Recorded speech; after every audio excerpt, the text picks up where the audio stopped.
Your way on DAZN in the next couple of months. Big time boxing coming your way on Saturday as well. Press conference is underway here at Boulevard City. Press conference 1 done, press conference 2 still to come. Look who's joined us. The president of Golden Boy Promotions, Mr. Golden Boy himself, Oscar De La Hoya, is here. You know, when you say it's the greatest fight card of all time, that's when I start to believe it, because you've been in some great fight cards. Yeah. You remember the Don King ones like nobody else. Woo. Is it the #1? Is it the best you've seen? It is by far. I mean, look, yes, you had the Tysons, the Chavez, Trinidad, but who were they fighting? Yeah. On this card, every fight is even. Every fight is just like, wow, who's gonna win, right? I'm excited, obviously, for Vergil, my guy, and Madrimov. I mean, that's gonna probably steal the show. If you love action, if you love knockouts, I mean, it's gonna be incredible. But look, I was talking to Shakur Stevenson.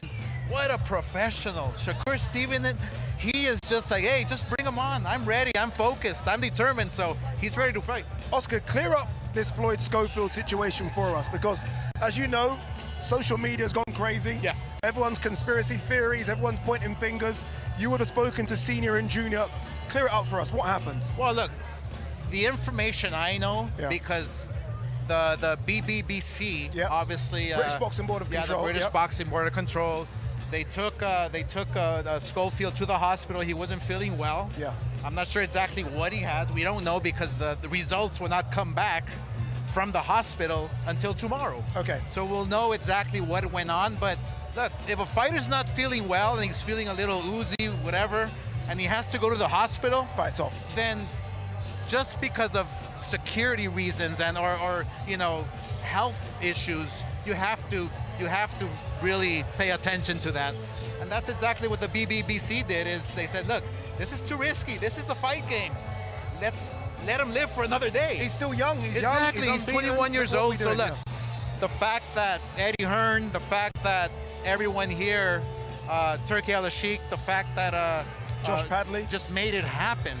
They didn't lose the fight with Shakur Stevenson, so that right there, we're very blessed, because Shakur Stevenson is something very special. Indeed. No, Oscar, I want to go back to Vergil Ortiz and Madrimov. I mean, as fighter to fighter. And first of all, I got to give you credit for speaking Spanish here in front of the people here in Saudi Arabia. You have to. I love it.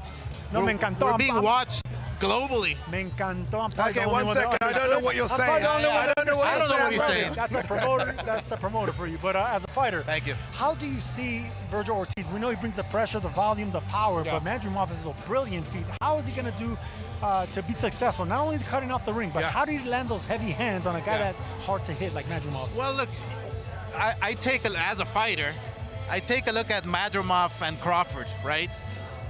Crawford was successful. He beat him, yes. But Madrimov, he was doing something that was confusing Crawford, and that was on his toes and moving side to side and giving him angles. So obviously, Vergil Ortiz's camp is very aware of that. They've prepared for a Madrimov that is going to box, that is going to move side to side, but also that is going to come forward and bang. So what does Vergil Ortiz do? If I was in Vergil's shoes, I would push him back, because Madrimov, what I've seen, cannot fight going backwards. So what I would do is push him back, side to side, move your head, and just relentless, just like Vergil is, relentless. And one thing about Madrimov, when he fights with his guard up. What's open? The body. And Vergil Ortiz to the body is relentless.